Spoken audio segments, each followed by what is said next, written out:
Benji Cole, son of Al Cole from CBS Radio and host of People of Distinction, the talk that gives an in-depth view of some of the most dynamic, intelligent, and successful people on the planet. Run to our website, peopleofdistinction.org for more info, or you can always email me directly at benji@alcoleenterprises.com. And on the line with us today, we have Dwayne Mosby. We're going to be discussing his amazing novel, Curse of the Luck Penny.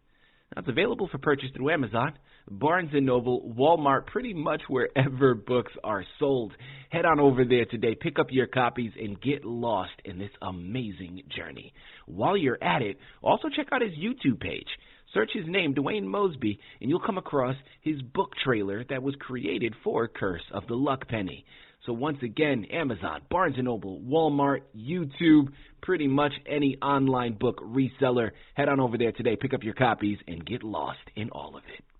And before we go any further, I want to take this opportunity and point out that Dwayne was brought to our network, People of Distinction, today by one of the best advertising firms in the business. And people you already know, I'm talking about CITI of Books. So listen to me. If you are a writer out there, you have gone through your process, you've created your masterpiece, and now you find yourself in a precarious position because while you were spending all that time creating, well, you forgot that you're going to need some help moving the masterpiece you just developed. Well, if that's you, have no fear. Contact CITI of Books. They're one of the best in the business to do it, and this is exactly what they specialize in. So head on over to cityofbooks.com today and gather all of the ways that their fantastic team is going to help you do just that. And listen, it is an absolute pleasure to have Dwayne here on the line. I'm telling you, this book is filled with fantastic messages, but a great journey for you to embark upon as well. And at the end of the day, Dwayne's the expert. It's his book, he's written it, and he's going to be able to articulate it much better than I ever could. But sit back and strap in and get ready, because by the time we've concluded here today, you're going to run and purchase your copies. Dwayne, first and foremost, welcome to People of Distinction, and thank you very much for being a guest. How are you doing today, sir? Yeah, thank you for having me, Benji. I'm doing all right. Wonderful. Wonderful. Well, listen, it's a true pleasure to have you here with us, man. Dwayne, as I said in my opening, I think what you're doing here and what you've done is something special because it offers a wonderful journey to embark upon, but it also has a great foundation to really help us build. So thank you for writing the book, and again, thank you for being here with us to discuss it. Now, before we go into the words on the pages, Dwayne, start by telling our listening audience a little bit more about yourself. Okay, well, I was born in Boston, but I grew up in a suburb outside Boston of Newton, and I currently live in another suburb, Dedham, I own a home with my mother. I graduated from Emerson College in 1987 with a BFA in creative writing. Since that time, I've been working. But I guess my origins to writing went all the way back to the 70s when I was a kid. Because what I've always loved storytelling, and the interesting thing is that the thing that got me into writing novels was really not novels themselves, but actually it was like the Disney movies, because I would always be taken in by the genre of escapism, and that's what I've been inundated with when I was a kid. And what I would do was that I would go home and start writing stories. Now, I didn't have a movie camera or anything like that. But what I would do was just write stories, and it became a thing. It became a thing for me. I came through that believing that one day I was going to be a novelist, and so that's basically where it came to today by writing this novel. Like I said, I've been working since 1987. Right now I'm a security guard. But this pretty much that's pretty much it in terms of my the things I've done in my life, except for the writing of this, finally getting this novel published. Fantastic. Dwayne, thank you very much. And listen, so many of us, I think, can relate, right? Growing up and seeing those movies, whether it was Disney or another type of animation or journey, and wanting to escape. I mean, that's something that's relatable, and I know so many people can resonate with that. So thank you very much. Dwayne, without further ado, the anchor is all about your book, Curse of the Luck Penny. Tell us a little bit more about it. Okay, yeah. So Curse of the Luck Penny, basically, if I can try to keep this as simple as I can, the story is about a young black girl named Ellen Willis. She's about 16 years old, and she grows up in a believing family, a family of born-again Christians. Thing of this with Ellen, unfortunately, is that she feels that she's gone through a comedy of errors with her life. She feels like God has kind of cursed her with, the idea that boys don't ever want to be with her, that she can never get a date, that she's cursed with chronic clumsiness. And one of the things that she always deals with the idea that she has an older sister named Shannon, who is just extremely accomplished and extremely attractive, and people, especially teachers, constantly compare Ellen to this. And the one thing that Ellen was actually good at, she was into fencing, and she had actually got the opportunity to get the fencing team for the Olympics. This pretty much takes place back in that happens in like 2012. The novel takes place some years later, not that all that long later. But she got the opportunity to get to the Olympics. But before she does, she's engaged in a ministry at church to help the elderly people. And what happens is that in that time, she actually experiences an incredible injury that gets her out of the Olympics. And so what happens is that Ellen takes all of this inward, and that she focuses on putting her hurt upon God, saying to God that if she had the power herself of fate, she could make everything better. But she never comes to the terms with the fact that one day God does indeed, in effect, answer that challenge. That one day she actually goes to the wishing well in town, and she meets this mysterious woman named Tyche. And at the time that she's talking to Tyche, out of the well comes a penny that's blown out of the well by one of these statues on the well. Because what the well does is that people drop money into the well, and it comes out. It's sucked into a vacuum thing that's actually pushed out the fountains of the statues on it that blow the fountains out of their trumpets. And one of these pennies hits Ellen in the head and lands on heads on the ground. And Tyche tells Ellen, it appears from this that your luck is going to change, because the legend of a luck penny is that but if you find a penny that's landed on heads, it'll actually give you good luck. Now, Ellen doesn't believe this but for a while it does turn out that her luck is better, because what she does from time to time, she flips the penny and turns up on heads, and her luck does begin to change.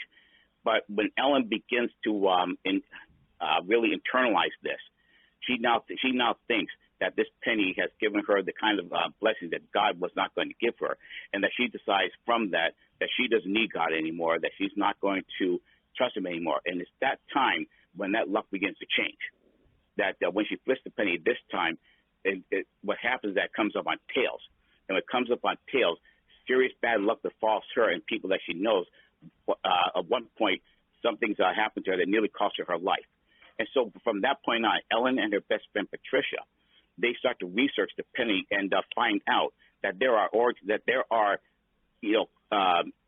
origins of this penny that have to do even with the wishing well that they came from, and that this actually what she said that when she says that she didn't need God anymore, what she did is that she opened up a centuries-old curse that has to do with this penny. And they researched Tyche, because she doesn't know who Tyche is, but she finds out that there's a very shocking identity behind her.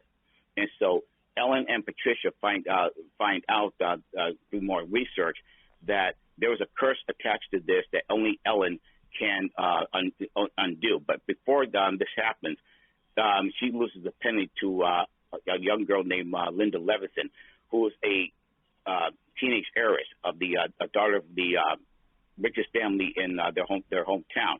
And Linda finds out about the origins of the penny, find out what the penny can do.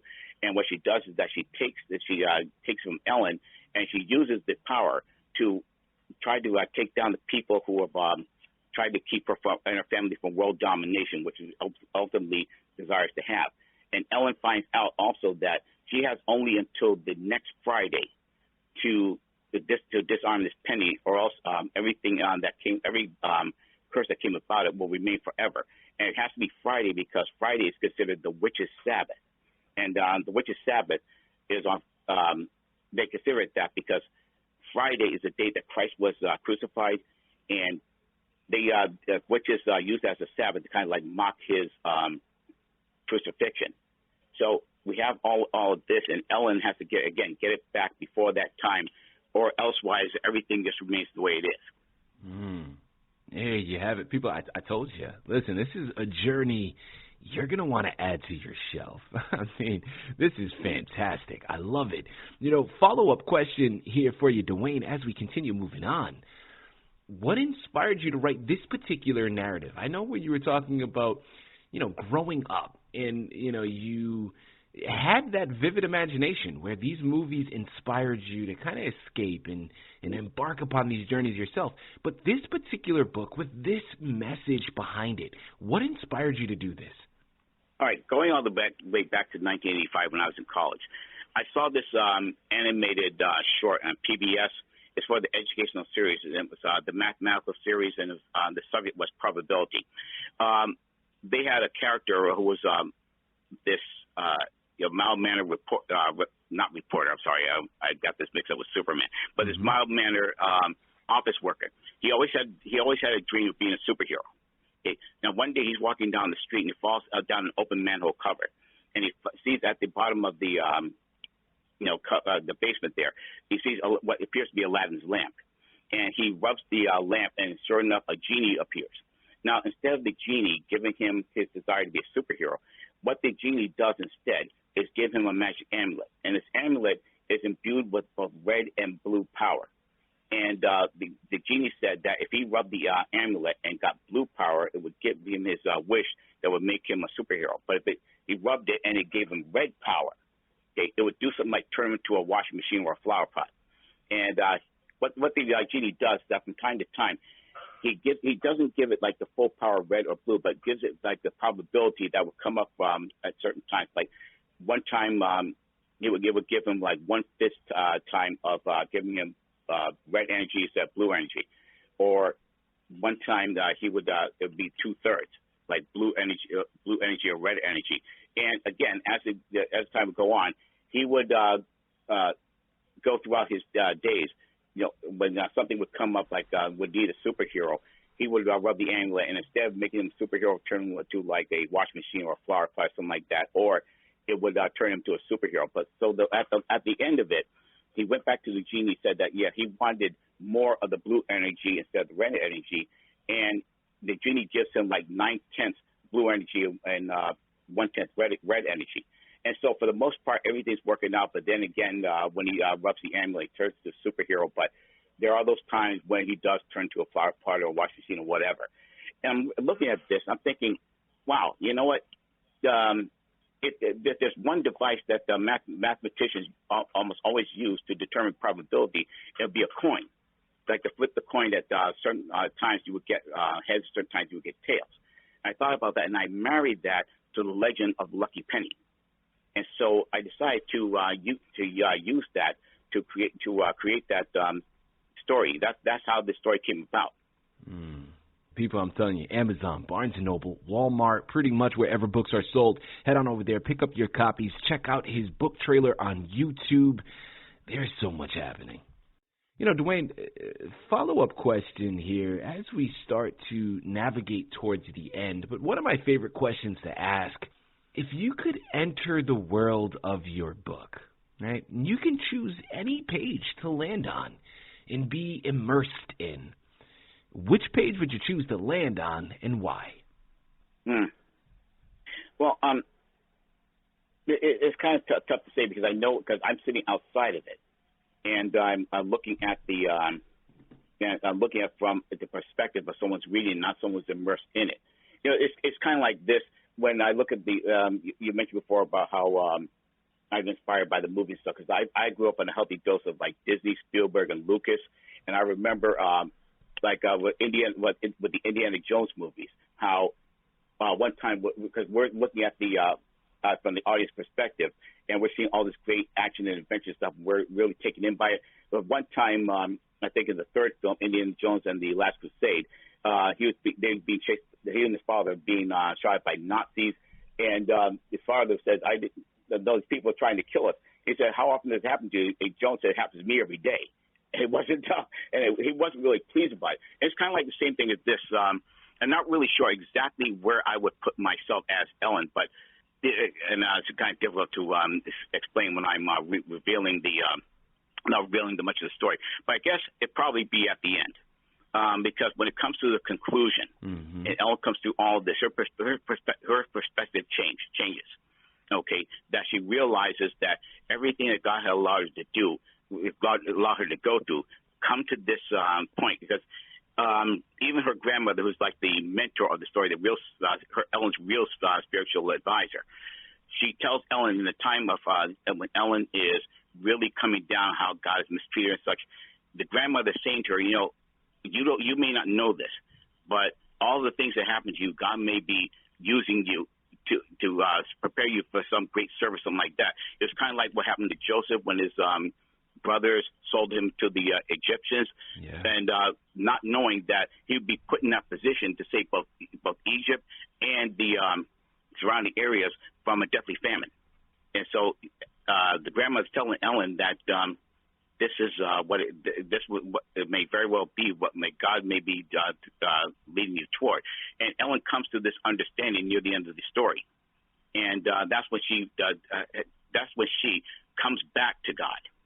That's when she realizes that it was all to set her up, because she would be in the place of keeping this evil from going, and finally bringing it to its end. So I guess it'd probably be like that.